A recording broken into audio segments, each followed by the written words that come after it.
Hello welcome all of you. നമ്മളിന്ന് നോക്കാൻ പോകുന്നത് റീഡിങ് ആൻഡ് റൈറ്റിംഗ് ഇംഗ്ലീഷിലെ ബ്ലോക്ക് 2 ഗ്രാമറിൻ്റെ ഓരോ ബേസിക്സ് ആണ്. നമ്മൾ മുന്നേ ഒരു വീഡിയോ അപ്ലോഡ് ചെയ്തിരുന്നു, ചെറിയൊരു വീഡിയോ ആയിട്ട്. അതായത് റെഗുലർ ആൻഡ് ഇറഗുലർ വെർബ്സ് എന്താണ്, പിന്നെ ട്രാൻസിറ്റീവ് ആൻഡ് ഇൻട്രാൻസിറ്റീവ് വെർബ്സ് എന്താണ് എന്നുള്ളതാണ് നമ്മൾ ഈ വീഡിയോയിൽ നോക്കാൻ പോകുന്നത് കേട്ടോ. ഫസ്റ്റ് നമ്മൾ നോക്കുന്നത് regular and irregular verbs. Regular verbs എന്ന് പറഞ്ഞിട്ടുണ്ടെങ്കിൽ ആ ഒരു വാക്കിന്, അതായത് പ്രസൻറ്റ്, പാസ്റ്റ്, പാസ്റ്റ് പാർട്ടിസിപ്പിൾ എന്ന് മൂന്നായിട്ട് തരം തിരിച്ചിട്ടുണ്ടെങ്കിൽ, അതിൻ്റെ എക്സാമ്പിൾ നോക്കിയിട്ടുണ്ടെങ്കിൽ അറിയാം. പെയിൻറ്റ്, പെയിൻറ്റഡ്, പെയിൻറ്റഡ് അല്ലേ. അതിൽ പെയിൻറ്റ് എന്ന് പറയുന്നത് പ്രസൻ്റ് ആണ്. അത് നമുക്കിതിൽ ചർച്ച ചെയ്യാനില്ല. റെഗുലറിലും പ്രസൻറ്റ് എന്ന് പറയുന്നത് ചർച്ച ചെയ്യാനില്ല, അത് അവിടെ മാറ്റി വയ്ക്കാം. രണ്ടാമത്തത് നോക്കിയേ പെയിൻറ്റഡ്. മൂന്നാമത്തതും അത് തന്നെയാണ്, പെയിൻറ്റഡ് എന്ന് തന്നെയാണ് ഈ ഒരു വാക്കിന് വന്നിട്ടുള്ളത്. അപ്പോൾ പെയിൻറ്റ്, പെയിൻറ്റഡ്, പെയിൻറ്റഡ് ആ രണ്ട് വാക്കും സിമിലർ അല്ലേ. അതായത് രണ്ടാമത്തതും മൂന്നാമത്തതും എന്താണ്, സിമിലർ ആണ്. അതിനർത്ഥം അതിൻ്റെ പാസ്റ്റും പാസ്റ്റ് പാർട്ടിസിപ്പിളും സെയിം ആണ്. അങ്ങനെ സെയിം ആയിട്ടുള്ളത് വന്നാലാണ് നമ്മൾ അതിന് എന്ത് പറയുക, റെഗുലർ വെർബ്സ് എന്നുള്ളത് പറയുക. റെഗുലർ വെർബ്സ് മെയിനായിട്ടും ലാസ്റ്റ് നമ്മൾ ഇ ഡി ആഡ് ചെയ്യും. അതായത് പെയിൻറ്റ് എന്നുള്ളതിന് ഈ ഡി ആഡ് ചെയ്താൽ എന്താവും, പെയിൻറ്റഡ് എന്നാവും. അല്ലെങ്കിൽ വെറും ഡി ആഡ് ചെയ്യും. ഇപ്പോൾ ടോക്ക്, രണ്ടാമത്തെ എക്സാമ്പിൾ നോക്കിയാൽ ടോക്ക് എന്നുള്ളതിന് ടോക്ക്ഡ്, ഇ ഡി ആഡ് ചെയ്തു. മൂന്നാമത്തതിന് നമ്മൾ എന്ത് ചെയ്തു, ഇ ഡി ആഡ് ചെയ്തു. അങ്ങനെ ഇ ഡി അല്ലെങ്കിൽ ഡി ആഡ് ചെയ്തുകൊണ്ട് സെയിം പാസ്റ്റ് ആൻഡ് പാസ്റ്റ് പാർട്ടിസിപ്പിളും സെയിം ആയിട്ടുണ്ടെങ്കിൽ, അത് രണ്ടും സെയിം ആയിട്ട് വരികയാണെങ്കിൽ അതിനെ നമ്മൾ എന്ത് പറയും, റെഗുലർ വെർബ്സ് എന്ന് പറയും. ഇനി അതിൻ്റെ നേരെ ഓപ്പോസിറ്റാണ് ഇറഗുലർ വെർബ്സ്. ഇറഗുലർ വെർബ്സിൽ മൂന്നെണ്ണം ഡിഫറെൻ്റ് ആയിരിക്കും. ഓക്കെ, ഇതിൽ നോക്കി ഇറഗുലർ വെർബ്സിൻ്റെ എക്സാമ്പിൾ നോക്കി. സിങ്, സാങ്, സങ് അല്ലേ. മൂന്നെണ്ണം ഡിഫറെൻ്റ് ആണ്. സിങ്, സാങ്, സാങ് എന്ന് തന്നെ വരികയാണെങ്കിൽ നമ്മൾ അതിന് എന്ത് പറയുമായിരുന്നു, റെഗുലർ വെർബ് എന്ന് പറയുമായിരുന്നു. പക്ഷെ അങ്ങനെ വരില്ല, അത് ഇൻകറക്റ്റ് ആണ്. പകരം എന്ത് വരും, സിങ്, സാങ്, സങ് എന്ന് വരും. മൂന്നും ഡിഫറെൻ്റ് ആയിട്ടുള്ള രീതിയിലാണ് വരണത്. അപ്പോൾ അതിനെ നമ്മൾ എന്ത് വിളിക്കും, ഇറഗുലർ വെർബ്സ് എന്ന് പറയും. നമ്മൾ ഓർത്ത് വെക്കാൻ വേണ്ടിയിട്ട് ഇങ്ങനെ ചെയ്യാം. മൂന്നും ഡിഫറെൻ്റ് ആണെങ്കിൽ irregular verbs.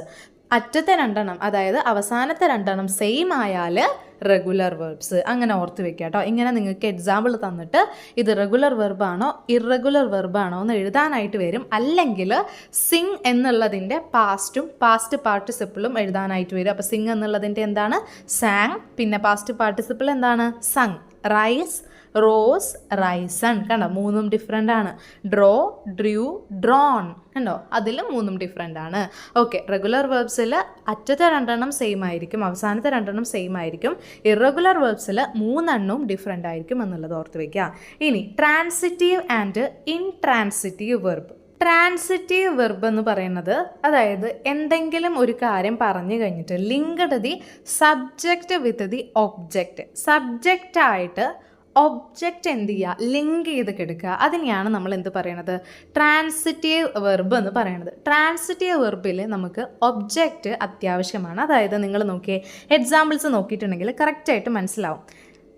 V are learning English grammar. We are learning എന്ന് പറഞ്ഞിട്ട് വേണമെങ്കിൽ നിർത്തായിരുന്നു. ഞങ്ങൾ എന്ത് ചെയ്യാണ്, പഠിച്ചുകൊണ്ടിരിക്കുകയാണ്.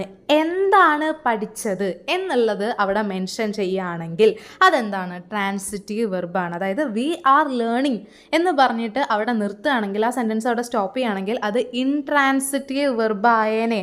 അവിടെ എന്ത് വേണ്ട, ഒബ്ജക്റ്റ് വേണ്ടായിരുന്നു. Okay, then we are learning English grammar. എന്താണ് അവിടെ പഠിച്ചത് എന്നുള്ളത്, വി ആർ ലേണിംഗ് സോഷ്യൽ. അപ്പോൾ അവിടെ എന്താണ്, സോഷ്യൽ വന്നതുകൊണ്ടാണ് അത് എന്തായിട്ട് മാറിയത്, ട്രാൻസിറ്റീവ് വെർബായിട്ട് മാറിയത്. ഇവിടെ ഇംഗ്ലീഷ് ഗ്രാമർ എന്നുള്ളത് വന്നുകൊണ്ടാണ് അവിടെ എന്തായിട്ട് മാറിയത്, ട്രാൻസിറ്റീവ് വെർബായിട്ട് മാറിയത്.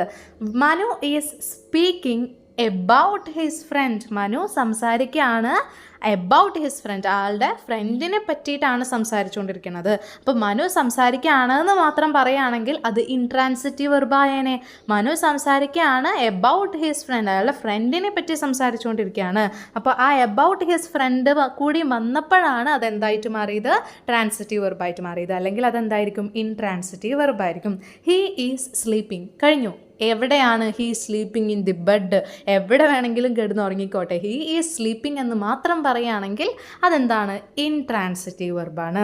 ദേ ആർ ടോക്കിംഗ്, എന്തിനെ പറ്റിയിട്ടാണ് സംസാരിക്കണത് എന്ന് അവിടെ പറയുന്നുണ്ടോ? ഇല്ല.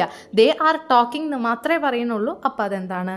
ഇൻട്രാൻസിറ്റീവ് വെർബാണ്. അങ്ങനെ ഒറ്റ വാക്കിൽ നിർത്തുകയാണെങ്കിൽ എന്തിനെയാണെന്ന് ഡിസ്ക്രൈബ് ചെയ്യാതെ, ഒബ്ജക്റ്റിനെ പറയാതെ, ഒബ്ജക്റ്റായിട്ട് ലിങ്ക് ചെയ്യാതെ ഒറ്റ വാക്കിൽ നിർത്തുകയാണെങ്കിൽ അതെന്താണ്? ഇൻട്രാൻസിറ്റീവ് വെർബാണ്. അതല്ല, എന്തിനെ പറ്റിയിട്ടാണ് എന്ന് പറയണ സമയത്ത്, ഒബ്ജക്റ്റായിട്ട് ലിങ്ക് ചെയ്യണ സമയത്ത് അതെന്താണ്? ട്രാൻസിറ്റീവ് വെർബാണ്. ഓക്കെ, അപ്പോൾ ഇത്രയാണ് നമ്മൾ ഈ വീഡിയോയിൽ ഉദ്ദേശിച്ചിട്ടുള്ളത്. ഇതിൻ്റെ ബാക്കി പോർഷൻസ് ഓരോ യൂണിറ്റ് വൈസ് ആയിട്ടുള്ള ഇങ്ങനത്തെ എക്സ്പ്ലെയിൻഡ് വീഡിയോ നമ്മൾ പ്രൊവൈഡ് ചെയ്യണത് ക്രാഷ് കോഴ്സിലൂടെയാണ്. ക്രാഷ് കോഴ്സിൻ്റെ ഡീറ്റെയിൽസ് നമ്മൾ ഓൾറെഡി അപ്ലോഡ് ചെയ്തതാണ്.